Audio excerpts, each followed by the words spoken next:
please don't put Delphine on the stage with us." Those were the first words I heard my own mother say that evening, not to me, but about me, spoken into a phone from less than 10 steps away, under an old oak tree in City Park. Cassia is the image we want people to see tonight. Delphine, she'll throw off the whole picture. I want you to sit with that for a second, the way I had to sit with it, standing perfectly still in the evening light, while my own mother decided, out loud, that I didn't belong in my own family's picture. My name is Delphine Hart. I'm 37 years old, and for most of my life, I believed that if I just kept my head down and worked hard enough, love would eventually catch up to me. That's the belief I carried into that park on a warm Thursday evening in New Orleans, 3 hours before the biggest gala my family had ever thrown.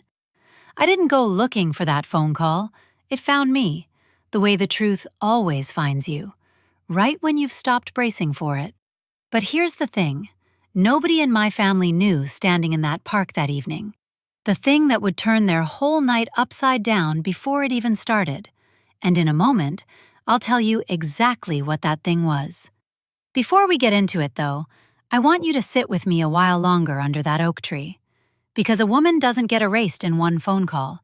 It takes years of practice. The event coordinator on the other end of my mother's call went quiet. 2 full seconds of quiet, long enough that even from 10 feet away, I could feel it land wrong. Then she asked, careful and low, like she was picking her way across ice. "Mrs. Hart, are you sure you know who's speaking first tonight?" My mother laughed it off, the way she laughs off anything she doesn't want to look at directly. But I heard something else underneath that coordinator's question. Not confusion, hesitation. The kind of hesitation that comes from a person holding a secret bigger than the one my mother thought she was managing. I didn't walk over, I didn't call out. I just stood there with my old leather bag, the one I've had resold 3 times because I can't bring myself to replace something that's earned its wear. And I let the truth settle into my bones. Even before the gala had begun, my own mother had already decided which daughter belonged in the picture. I want to tell you about that park because it matters. City Park in New Orleans in early evening has a particular kind of light. Gold, low, slipping through Spanish moss like it's in no hurry to leave. The air smelled like cut grass and the brown water of the nearby lagoon, and somewhere behind us, a brass band was rehearsing for another event, the notes drifting over on the breeze like they belonged to nobody in particular. Families walked their dogs. A little girl chased a cardinal across the grass. It was, in every way, an ordinary Thursday evening, except for the woman standing under the oak tree, quietly absorbing the fact that she'd just been cut out of her own family's portrait. I opened my phone and pulled up an app called Curve Logic. Just a glance at a number on the dashboard, our latest quarter's revenue sitting there in plain, patient digits. Then I locked the screen and slipped it back into my bag. My mother didn't know what that app was. She'd never asked. As far as she knew, I still did some kind of design work, small stuff, the way she described me to people who asked too many questions at church. I turned and walked the long way around the lagoon before heading back toward the car, giving myself time to feel whatever I needed to feel before I had to put my face back together. I didn't cry. I want to be honest with you. I've cried plenty over the years, but somewhere along the way, I ran out of tears for this particular kind of hurt. What I felt instead was quieter, colder, clearer. A memory came up on me before I could stop it, the way memories do when you're standing still in a park with nothing but your own thoughts for company. I was 26, at a family picnic in Audubon Park, grilling hot dogs for more than 20 relatives while my mother stood at the drink table and pointed, laughing at my waist. "Delphine likes to eat," she told my aunts, "and Cassia knows how to keep her figure." Everybody laughed with her. I laughed too. I remember that clearly, the sound of my own laugh, obedient and small, and I kept flipping hot dogs like nothing had happened. That night, I walked along the Mississippi River by myself until the sky went from orange to black to that pale gray that comes right before morning. That wasn't the first time. It wasn't even close to the worst time. But it was the moment I understood, really understood, that in my family, the way I looked had become a joke everyone was allowed to tell. Everyone except me. I think about that a lot, actually. How a woman can spend 20 years hearing the same joke dressed up in new clothes. Delphine's got a strong build. Delphine takes after her grandmother's side. Delphine's just built for comfort, not for cameras. Each version landed a little softer than the last, which somehow made it worse, because soft cruelty is the kind you can't argue with without looking like you're the one overreacting. So I learned to smile at the right beat, laugh a half second behind everyone else, and carry the sting home in my chest where nobody could see it working on me. What none of them ever asked, not once in 8 years, was where the money went when I stopped talking about my small design work, where I disappeared to on weekends, why my calendar filled up with names they didn't recognize. They didn't ask because they'd already decided who I was, and in their minds, that story didn't need updating. I share that with you now because I want you to understand something before this story goes any further. What happened later that night at the gala wasn't the beginning of anything. It was the ending of something that had been building, quietly, patiently, for 8 years. I hadn't been idle in all that silence. I'd been building, too. Just not the kind of thing anyone in my family thought to look for. The sun kept sinking as I walked back toward my car, light slanting gold and long across my shoulders through the oak leaves overhead.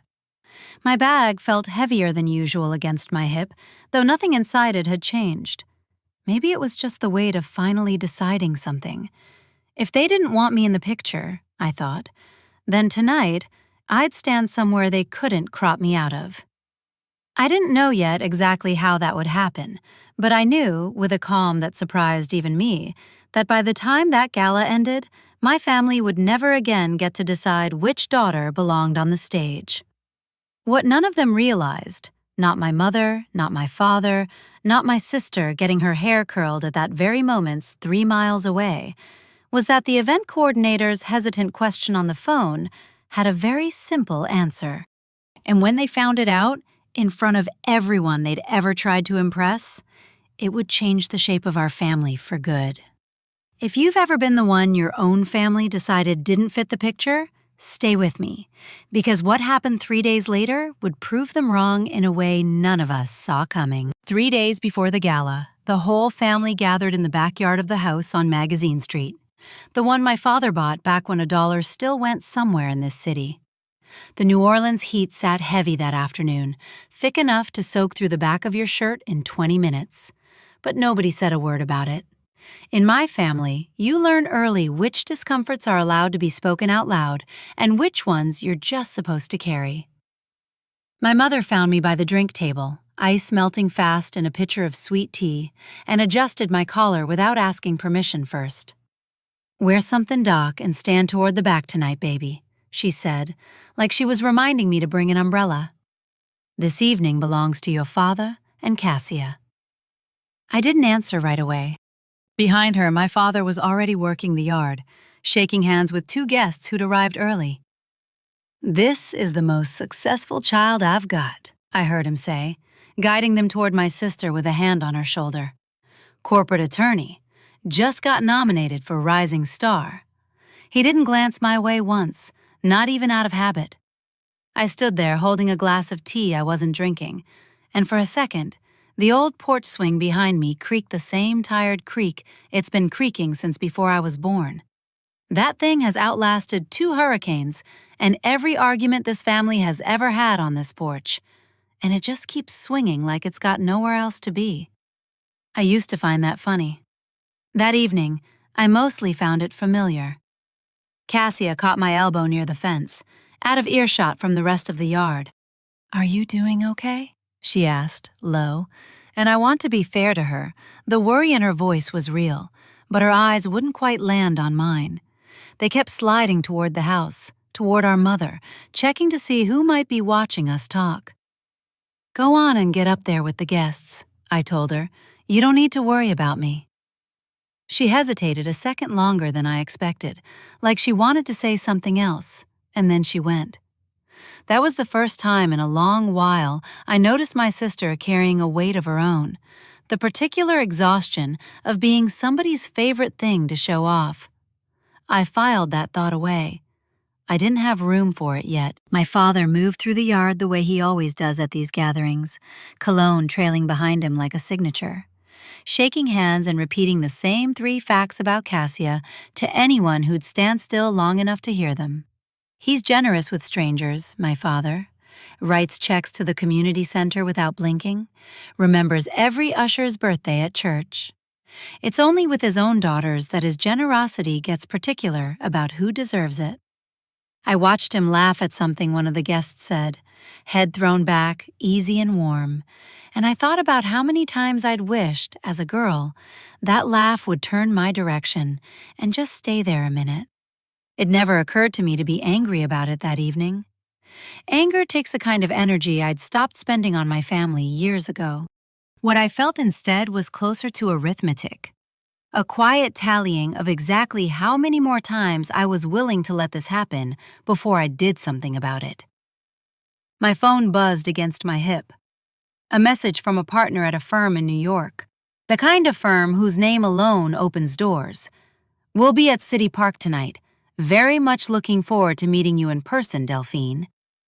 I read it twice, standing in my parents' backyard in the 90-degree heat, and felt my shoulders drop half an inch, something loosening that had nothing to do with my family at all. The world outside that yard already knew exactly who I was. It was only the people inside it who hadn't caught up yet.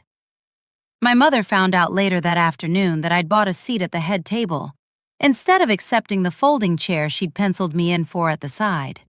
She came out onto the porch where I was sitting, her voice pitched low and sharp in that particular register she saves for things she doesn't want the neighbors to hear. "Change it back," she said. "Don't make this complicated, Delphine." I looked her dead in the eye, something I hadn't done in longer than I could remember, and I told her, quiet but certain, "I'll be sitting in the seat I paid for." It wasn't a big sentence.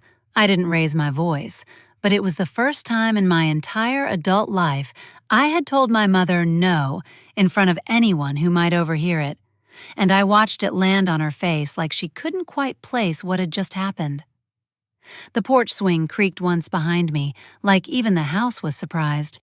She turned and went back inside without another word, and I sat there a moment longer, watching a hummingbird work the honeysuckle climbing up the fence, feeling my own heartbeat slow back down to something normal. Through the screen door, I could hear the kitchen radio playing low, one of those old gospel stations my mother's kept tuned in since I was a little girl, and underneath it, the clink of her rearranging serving dishes she didn't need to rearrange. That's another thing about my mother. When she's rattled, her hands find something to organize. I used to think that habit was about tidiness. Sitting on those steps, I understood it for what it really was. A woman managing a picture that had just cracked a little, trying to smooth it back into place before anyone else noticed. That's when the memory came.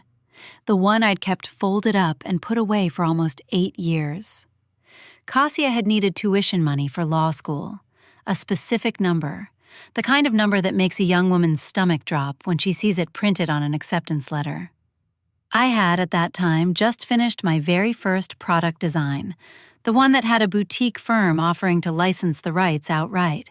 It was real money, and more than that, it was a door, the kind of door that, if I'd walked through it then, might have put me somewhere else entirely by the time I turned 30. I sold the rights anyway, quietly. I wired every dollar to my mother without telling her, or anyone, where it had come from. All she said was, "Thank you for helping out your sister." Nobody in that family ever asked where a 29-year-old with a design job found that kind of money. They just accepted the tuition got paid and moved on to admiring Cassia's acceptance letter, framed now in the hallway between the kitchen and the den. I started over from nothing about a year later, using everything I'd learned from that first design, and built it into what would eventually become Curve Logic. I never told a soul. Not because I wanted credit withheld from me, I've made my peace with plenty of things, but because some other part of me, the part still hoping to be loved without conditions, believed that sacrifice was simply what a good daughter did, quietly, without a receipt. What drove me that night wasn't really sisterly duty. It was a lifetime of believing love in that house had to be earned, one invisible sacrifice at a time. Underneath the calm, I was terrified that if I ever stopped giving, I'd learn the truth. That without something to offer, I wouldn't be wanted in that family at all. So I paid for my place at their table the only way I knew how, and told myself it was generosity instead of fear. I remember the exact night I wired that money, sitting alone at my kitchen table with a cold cup of coffee going bitter beside my laptop, watching the confirmation screen load. I didn't cry then either. I just closed the laptop, washed my one coffee cup, and went to bed like I'd done something as small as returning a library book on time. It took years before I let myself admit what that choice had actually cost me. Not just the money, but the version of my career I might have had if I'd kept it for myself. I sat on those porch steps that evening and watched my sister laughing easily with our parents' guests, effortless in a way I had never once been allowed to be. And I understood something with total clarity for maybe the first time in my life. If I sat quiet again tonight, if I let this gala pass the same way every family gathering before it had passed, then nobody in this family, not my mother, not my father, not even the little cousins running through the sprinkler by the fence, would ever know I had existed in any way that mattered. The sun was starting to lean toward the rooftops on Magazine Street, throwing long gold light across the yard. And somewhere down the block, I could hear a neighbor's radio playing something slow. I finished my sweet tea, now mostly melted ice, and set the glass down on the porch rail. Whatever happened at that gala in 3 days, I decided right then it was not going to happen to me the same way it always had. This time, I was done standing where they told me to stand. Because a woman can only be asked to disappear so many times before she starts building somewhere they can't find her. And by the time my family figured out what I'd been building, it would already be finished. Delphine gave up the biggest opportunity of her career and never said a word, just to protect a sister who never once asked what it cost her. Was that real love, or a mistake she's still quietly paying for? Comment Team Delphine if you'd have done the same for your family, or Team Speak Up if you think she should have told the truth years ago. The gala was held outdoors that year, right there in City Park. Rows of white folding chairs set up beneath strings of light that hadn't fully come on yet in the last of the evening sun. The air smelled like jasmine and river water, that particular New Orleans combination that always makes an evening feel like it's about to turn into a memory before it's even finished happening. I checked the seating chart posted near the entrance out of habit and found my name printed in the very last row.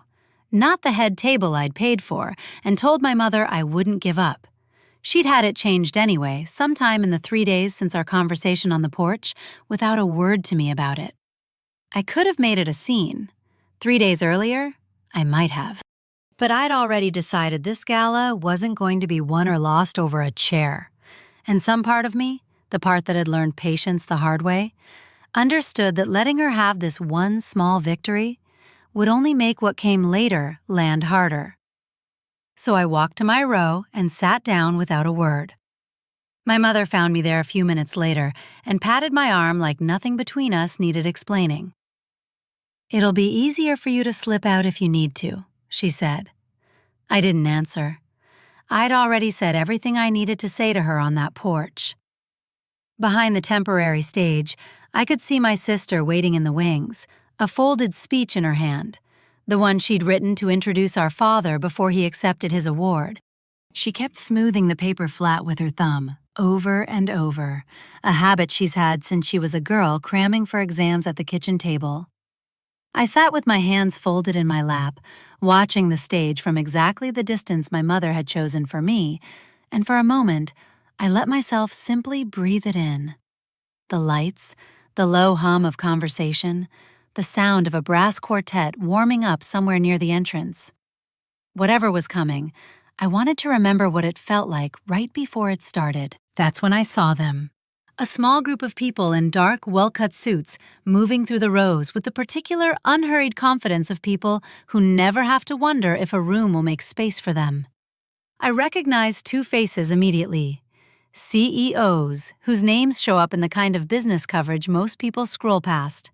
And beside them, a designer who'd consulted for us the year before, a woman with sharp glasses and an even sharper eye for fabric. They stopped directly in front of my row. The man in front extended his hand, and his voice carried further than I think he realized, clear enough that half a dozen heads turned toward us.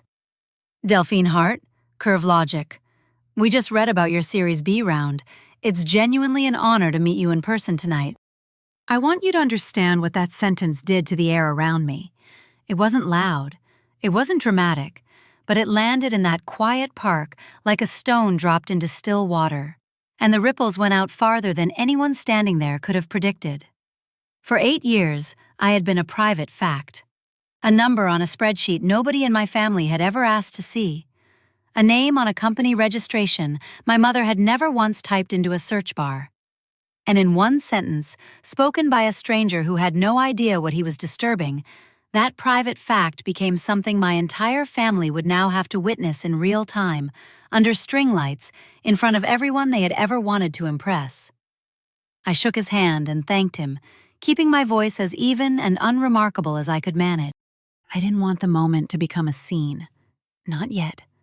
Not until I was ready for it to be one. The designer beside him leaned in with a warm smile, adjusting the strap of her clutch. I still tell people about the fit modeling sessions we ran with your team last spring, she said. Best data set I've worked with in years. Are you speaking tonight or just here to enjoy the evening? We'll see, I told her, and left it right there, though I already knew exactly what the answer was. The second CEO, an older gentleman with silver at his temples and a Series B round of his own behind him, chuckled and shook his head, glancing around at the string lights and the white folding chairs like he was trying to place the mismatch between the woman in front of him and the seat she'd been given. Funny, he said, mostly to himself. I had you pictured differently. In a good way. I mean, the work speaks for itself. I just wasn't expecting to find you tucked back here. He gestured, not unkindly, at the last row of chairs around us. I smiled and thanked him again, and didn't explain. Some things don't need explaining out loud. They just need witnesses. But I could feel my sister's eyes on me from the wings, less than 10 yards away. When I glanced up, I watched the color drain out of her face in real time, the way it does when a person realizes, all at once, that the ground under them isn't quite where they thought it was. Her hand, the one holding her father's introduction speech, went still against her side. In that instant, Cassia wasn't only afraid for me, she was afraid for herself, watching the one identity she'd ever been handed, the golden child, come apart at the seams in front of a crowd. If I wasn't the failure everyone had quietly assumed, then what exactly had she spent her whole life being better than? That question frightened her far more than any stranger's compliment ever could. My mother started to rise from her seat 2 rows up, already reaching to pull me by the elbow towards somewhere less visible, the way she'd done at 100 family functions before this one. I didn't move. I just sat there, spine straight, and let her hand hover in the air a moment before she thought better of it and sat back down, her face arranged into something that was trying very hard to pass for composure. My father was still deep in conversation near the drink table, laughing at something one of his old fraternity brothers had said when the name reached him. I watched it land, not in a shout, not in a dropped glass, but in the particular stillness of a man realizing he's misjudged something for a very long time. He turned, slow, and looked at me across the rows of chairs like I was someone he was only now, for the first time, actually seeing. He didn't say anything, but I knew that pause. I'd watched my father read the business section of the paper every Sunday morning of my childhood, coffee in hand, commenting out loud on companies he admired.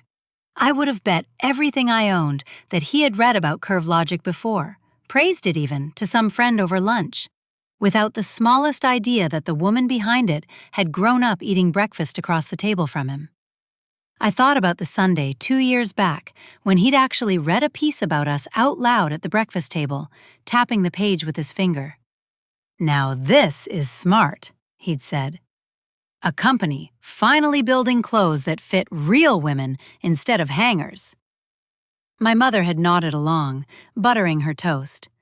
Cassia had asked what the company was called, and I remember opening my mouth to answer before deciding it wasn't worth the conversation it would start. I'd pass the syrup instead. Nobody at that table ever thought to ask me directly. The quartet finished tuning. Somewhere behind the stage, a sound technician tested the microphone with a soft tap, tap, tap that echoed out over the folding chairs. Guests were starting to settle into their seats now, programs in hand, unaware that the biggest story of the evening had just quietly detonated in the back row. A few chairs down, I noticed two of my father's oldest friends leaning toward each other, whispering behind their programs, glancing between me and the little cluster of well-dressed strangers who just walked away toward the front. Word moves fast in a crowd like that. By the time the lights came up fully, I imagine most of that section already knew there was a second story unfolding underneath the one printed on their programs. Nobody said it out loud yet, but you could feel it in the air. The way you can feel a storm gathering before the first drop ever falls, that particular hush right before something changes for good. I sat very still, hands folded, watching my sister's throat work as she swallowed hard and turned back toward the stage entrance, watching my mother stare straight ahead at nothing in particular, watching my father slowly make his way back toward his seat with the gait of a man doing math he didn't want to be doing. None of them said a word to me. Not one. And somehow, that silence told me more than any conversation could have. I thought about all the years I'd spent making myself smaller in rooms exactly like this one, folding my shoulders in at family photos, standing half a step behind Cassia at every gathering, letting my mother introduce me last, if she introduced me at all. I thought about the picnic at Audubon Park, the joke about my waist that everybody laughed at, including me. I thought about the tuition money I'd wired without a word, and about every single time I had decided that keeping the peace mattered more than being seen. Sitting there in that last row, string lights finally flickering on above us one by one, I understood something with a clarity that felt almost peaceful. This wasn't an accident. I hadn't planned for those particular guests to recognize me tonight, no. But I had spent 8 years building a life sturdy enough that eventually it was always going to walk into a room my family couldn't control. The evening's official program was about to begin. Somewhere behind that stage, an event coordinator was checking her notes one final time, about to introduce the night's keynote speaker, a detail my mother had never bothered to ask about, because in her mind, that detail had nothing to do with me. She was about to find out exactly how wrong she'd been. I straightened my jacket, folded my hands, and watched the lights come up fully across the stage, feeling my pulse settle into something slow and even. Not nerves, not anger, but the strange, steady calm of a woman who has finally stopped waiting for permission to take up space in her own story. Whatever was about to happen next, I was ready for it. I had been ready for years. My family just didn't know it yet. Stay with me, because what the MC said next didn't just surprise my family. It turned the entire evening upside down. The stage lights shifted, sweeping away from the empty podium and settling instead on the MC, who stepped forward with a practiced smile and a voice that carried clean across the whole park. "Before we present the Lifetime Achievement Award to Mr. Delphine Hart," she said, "please join me in welcoming tonight's keynote speaker, a founder Fortune recently named among the people reshaping the future of fashion technology. Please welcome Delphine Hart, CEO of Curve Logic." I want you to sit with that sentence for a moment, the way I had to sit with it in real time. Because it didn't just introduce me, it rewired the entire evening in the space of 9 seconds. I hadn't simply been recognized by a few well-connected strangers in the back row. I had just been handed the single highest position of the night, the position my mother had spent months preparing for my sister, the position my family had never once imagined belonged anywhere near me. Silence spread out under those string lights, like something spilled. My mother sat rigid, hands folded so tightly in her lap, her knuckles had gone pale.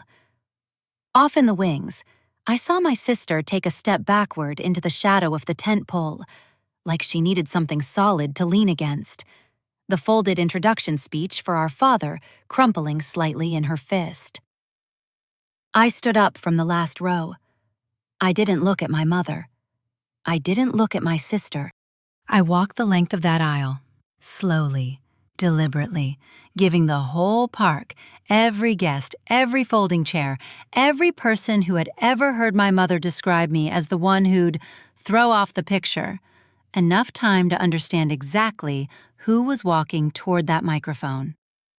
The Mississippi breeze moved through the hem of my jacket as I climbed the 2 steps up to the stage. I picked up the microphone, and for a second, I just let the quiet stretch a little longer. Because for the first time in my life, that particular kind of silence belonged to me. I didn't open with a thank you. I opened with the truth. I grew up in a house, I said, where someone I loved once told me that if I were thinner, things would be easier for me. I believed her for a long time.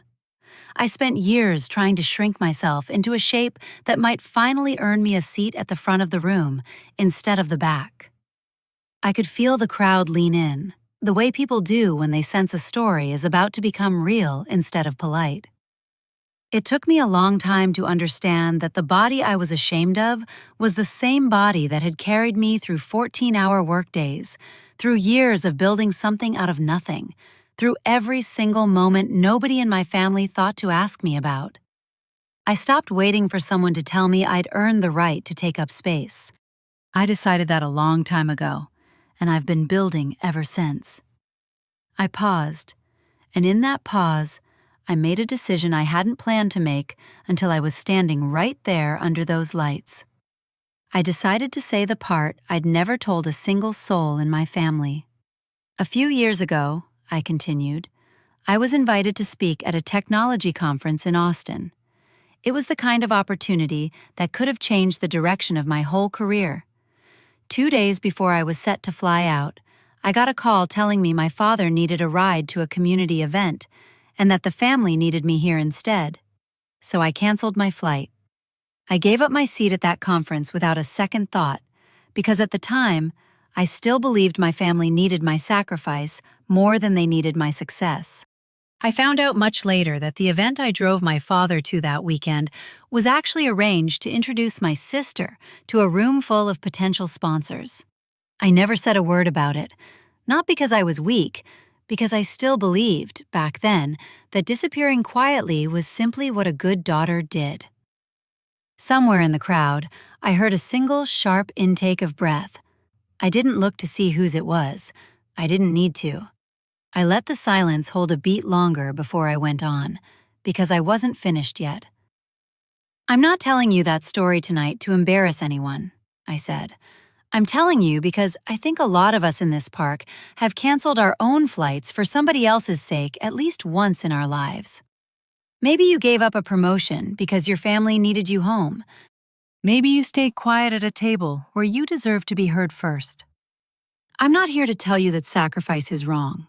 I'm here to tell you that sacrifice without acknowledgement has a cost, and eventually, most of us find the courage to stop paying it in silence.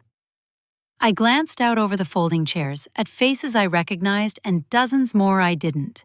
Clients, competitors, old family friends, strangers who'd bought tickets simply because the cause mattered to them. I built Curve Logic because I got tired of watching women like me get handed clothes designed for somebody else's body and told to make it work. Turns out, plenty of people were tired of the same thing. That's not a story about revenge.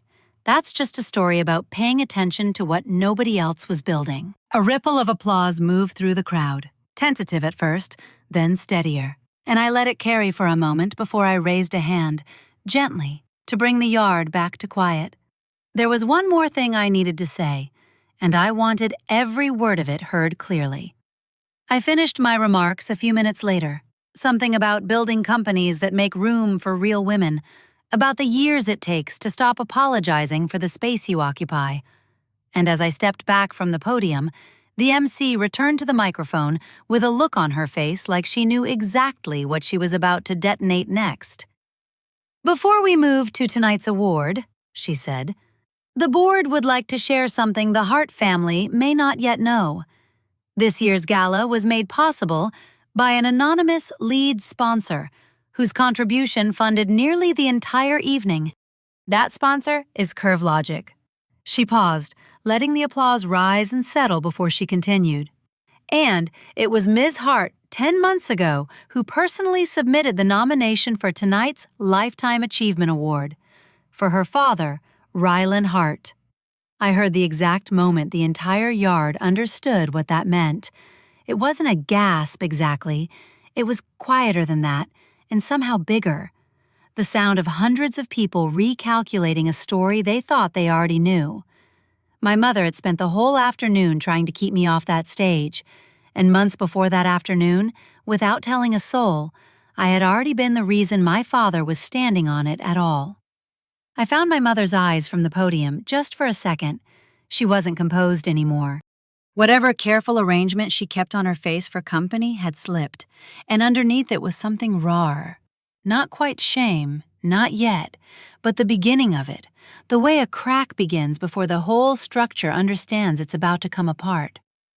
Her hands, still folded in her lap, had gone from tight to trembling. Just slightly, just enough for a daughter who'd spent 37 years reading that woman's face to catch it from 30 feet away. My mother's hands trembled because control was the only language of love she'd ever fully learned. Manage the picture carefully enough, and nobody would look too closely at what it cost to hold together. In that moment, she wasn't just losing an argument about a stage. She was watching decades of careful arrangement slip out of her grip all at once, and some small, buried part of her almost felt relief at finally being caught. My sister still hadn't come out from the shadow of the tent pole. The speech in her hand was crumpled now, forgotten entirely now that the night had rearranged itself around a truth nobody had prepared her for. I watched her look down at the paper in her hand, the careful, flattering introduction she'd written for our father, and I wondered if she was doing the same math I'd already done years ago, that some performances cost more than the people watching ever realize. My father hadn't moved from his seat near the front. He sat with both hands flat on his knees, staring at some fixed point past the stage, the way a man looks when he's trying to hold two versions of his own life still enough to compare them. He didn't reach for his wife's hand. He didn't look for me. He just sat there, absolutely silent, in a silence that carried further than anything the MC had said all night. My father's stillness wasn't confusion. It was a man doing the arithmetic on his own blindness, realizing the daughter he'd spent decades overlooking had been quietly protecting his legacy long before he ever thought to ask who she'd become. His fear in that seat wasn't public embarrassment. It was the older, quieter dread that he'd spent his best years being proud of the wrong things, with no guarantee there was enough time left to make up the difference. Near the back, I caught sight of my father's oldest friend leaning toward his wife, murmuring something behind his program, and I didn't need to hear the words to know what he was saying. Everyone in that park was quietly rewriting the story they thought they'd walked in on. The daughter who'd been kept in the shadows all evening had just turned out to be the one holding up the entire night. I stepped down from the stage and walked back toward my seat, past 200 faces that had, a few minutes earlier, looked at me the way my mother had trained them to, as the daughter in the back row, the one who didn't quite fit the picture. Now they were looking at me differently. Some of them looked ashamed on my family's behalf. A few looked like they finally understood a joke they'd laughed at years ago. The way you understand a joke only once someone shows you exactly who it was aimed at. I sat back down in my seat, folded my hands the same way I had an hour earlier, and let the applause finish rolling through the park. My heart was steady. My breathing was even.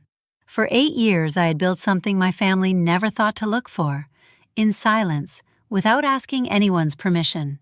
Tonight, without raising my voice even once, that silence had finally spoken for itself, louder than anything I could have shouted. The band began playing something soft to ease the crowd back into conversation, but nobody at our end of the park seemed to be listening to it. I could feel the shape of the evening shifting all around me. Guests turning to whisper, a photographer angling for a shot of the stage, an usher quietly refilling water glasses, like the world hadn't just tilted 6 degrees off its axis. Underneath the string lights, my untouched glass of sweet tea sat exactly where I'd left it on the folding chair beside me. Ice long since melted. The only thing in that whole park that hadn't changed in the last 10 minutes. Whatever came next, and I already knew something was coming, my family would have to face it in front of everyone they'd spent the whole evening trying to impress. Don't go anywhere, because what my father said when he finally stood up to accept his award changed something between us that I never expected to hear out loud. My father walked up to accept his award a few minutes later, and I watched him stand at that podium longer than the moment really called for, the breeze pulling gently at the paper in his hand. He didn't read it. I could see him decide that, right there in front of everyone, fold the prepared speech once, then again, and set it down on the podium like it belonged to a different man than the one standing there now. When he finally spoke, his voice came out rougher than I'd ever heard it in public.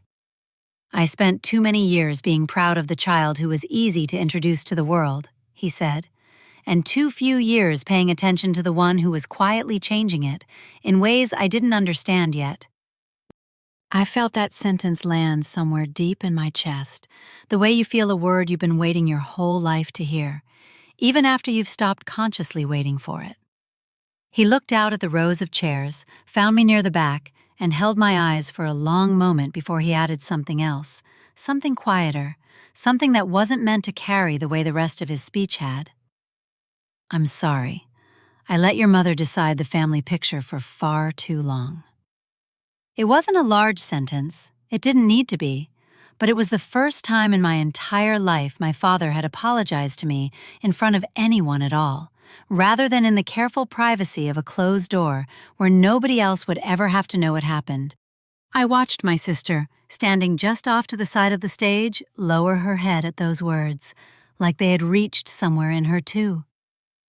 The applause that followed was warmer than the applause for the award itself, the particular kind of applause that happens when a room recognizes it just witnessed something true rather than something rehearsed.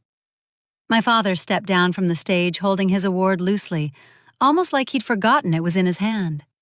My mother stayed seated through all of it, her back straight, her eyes fixed somewhere just past the stage rather than on it. She didn't clap along right away. When she finally did, a beat behind everyone around her, her hands moved slow and careful, like she was still deciding how much of what had just happened she was willing to let herself feel in public. I'd spent my whole life reading that particular stillness in her, and I knew exactly what it meant. My mother wasn't angry. She was recalculating, the way she always did when the picture she'd worked so hard to arrange had gotten away from her. My father made his way off the stage and stopped near her chair for a moment, leaning down to say something low that I couldn't hear from where I sat. Whatever it was, she didn't answer him.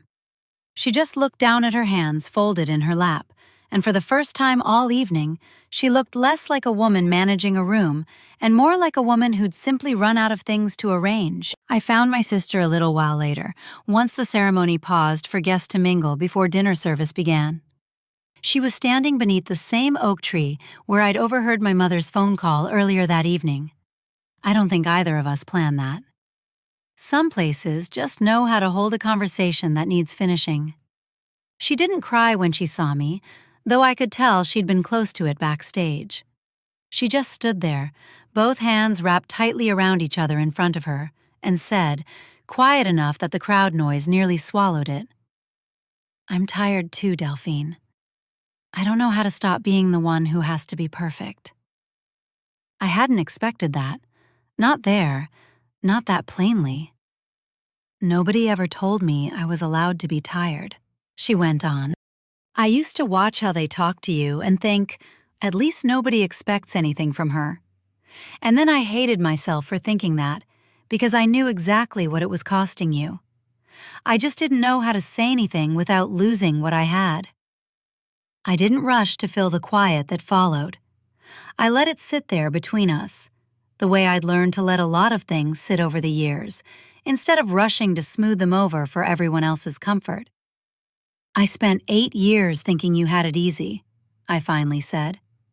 I never once thought about what it might cost to be the one everybody was watching. It costs plenty, she said, and for the first time that evening, her voice didn't sound like it was performing for anyone. I don't know who I am when nobody's grading me on it. We walked together toward the stone steps near the lagoon, away from the noise of the gala, the string lights and the clinking glasses fading behind us into something distant and unimportant. The water was still and dark, catching small fractured pieces of light from the park lamps along the path. Somewhere behind us, a heron lifted off from the reeds, wings beating slow and unhurried against the evening air. We sat down on the cool stone, not saying much for a while. There wasn't really a script for this part. Nobody had taught either of us how two sisters were supposed to talk once the roles they'd been assigned since childhood had both quietly come apart in the same night. I used to be so sure you resented me, Cassia said eventually, turning her wedding-thin bracelet around her wrist over and over, the way people do when their hands need something to hold on to besides the truth. For all of it, the attention, the way they'd talk about you compared to me. I did, for a while, I admitted, because there wasn't any use lying to her now, not after tonight. But I think what I resented more was that nobody ever asked either one of us if we wanted the roles we got handed. She let out a breath that was almost a laugh, though there wasn't much humor in it. Nobody asked me either. Do you remember the picnic at Audubon Park? I asked her. The one where Mama made that joke about my waist in front of everybody? Cassia's face changed, just slightly. I remember, she said. I laughed too. I've thought about that 100 times since. How I just stood there and let it happen, because I didn't know how to say anything without turning the whole family's attention onto me instead. You were 24, I said. I don't hold that against you. I hold it against myself, she said, quiet. I used to tell myself that if I just stayed exactly what they wanted me to be, it would somehow make things easier for you too. Like my perfection could buy you some peace. I know now that's not how any of it worked. It just meant we were both performing for the same audience, from opposite ends of the stage. I thought about that for a long moment, turning it over the way you turn over a stone you've walked past 100 times without ever really looking at. Maybe we were, I said finally. But I don't think either one of us has to keep doing it. For the first time in longer than I could remember, we sat beside each other, without either one of us performing a single thing for the other. Not gratitude, not guilt, not the careful competition our parents had built between us without ever calling it by its name. Just two sisters on a stone bench by a quiet lagoon, listening to the water, letting 8 years of unspoken things finally breathe a little. The gala noise drifted faintly behind us, and neither of us moved to go back to it right away. There would be time enough for that later. For now, this, the water, the quiet, the sister sitting beside me instead of ahead of me, felt like the first honest thing our family had built together in longer than either of us could say. A waiter passed along the far path, carrying a tray of empty glasses back toward the kitchen tent, and somewhere beyond the trees, I could hear the MC's voice picking back up, gently guiding guests toward dinner. Neither of us moved right away. Cassia finally reached over and took my hand, the way she used to when we were girls crossing a busy street together. And for a moment, I let myself just sit in that. Not forgiveness exactly, not yet, but the first quiet mile marker on the road toward it. We should probably go back in. she said eventually, though she didn't let go of my hand right away. In a minute, I said, and we stayed a little while longer, watching the heron settle back down among the reeds on the far side of the water, unbothered by anything that had happened that night at all. Stick around, because what my sister and I built together in the months that followed turned that painful night into something neither one of us could have imagined on our own. 3 months after that gala, Cassia and I launched a free mentorship program together for Black women entrepreneurs across New Orleans. Women who, like me, had spent years being underestimated by the very people who were supposed to believe in them first. We built it to prioritize exactly what nobody had ever offered either of us: a seat at the table that didn't come with conditions attached to how you looked or how easily you photographed. We held the launch outdoors, along the Mississippi, at almost the exact stretch of riverbank where I'd walked alone until sunrise after that picnic all those years ago. I hadn't planned that on purpose. Cassia picked the spot without knowing the history it carried. And when I told her afterward, she just nodded slowly and said, "That feels right then. Let it mean something different now." The turnout surprised even us. We'd printed 60 folding chairs worth of programs, and by the time the sun started sliding low over the water, we'd run out of seats, twice over. People standing along the grass in small clusters, fanning themselves with the program in the warm evening air. A local news crew showed up unannounced, having caught wind of the story somewhere along the way, and asked if they could film a few minutes of the opening remarks. Cassia handled the interview. I noticed she didn't smooth her hair before the camera came on, the way she used to at every event I'd ever watched her prepare for. She just answered the questions, plain and unguarded, the way a person talks when they've stopped performing for anyone in particular. My parents came to the launch. My mother didn't say much that afternoon. That's not really her way, even now, even after everything. She mostly stood off to the side in the early evening light, watching the two of us greet the young women who'd shown up, some of them nervous, some of them clutching business plans they'd never shown anyone before. Folders held tight against their chests, like something they still weren't sure they were allowed to bring into the room.